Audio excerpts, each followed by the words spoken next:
Many will begin preparing for our next snowfall this week. Our Emily Byard joins us live in Howard with more. Good morning, Emily.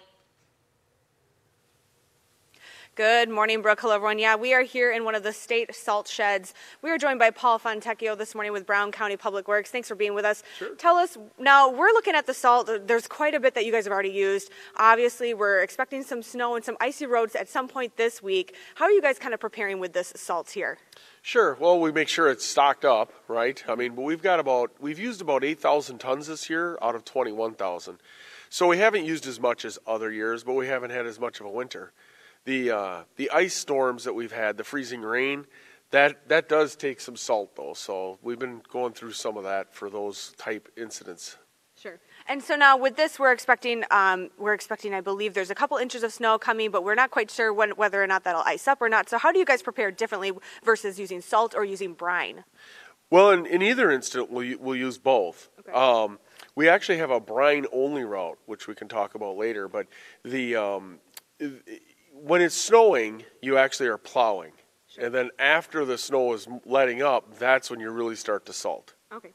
Perfect. And now, so we're looking at this, and this obviously fills up pretty big. This is one of many salt sheds. How many of you guys do you have across the state? Yeah, across the county we have 10 sheds. It's a mixture of state and county sheds, but we have 10 of them.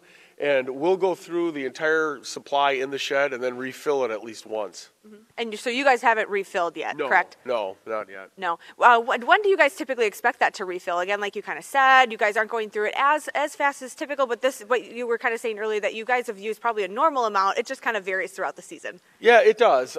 Something like this year, we'll probably be refilling. This is the time of year, third, fourth week of January, we'll start to refill the sheds for February and the rest of the season. But yeah, this season isn't too bad. Other years, like last year when we had that 2-foot snowstorm right in April, that was rough. We were escaping the backboards.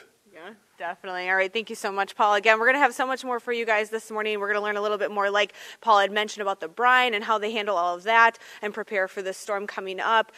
Gino Recchia joining us now. What are we expecting to see going into the next couple days? Well, we are going to see some snowfall starting off real late tonight, Emily, and there even are some winter storm watches in effect for parts of the area, mainly for just our southern counties. This is issued from the Milwaukee National Weather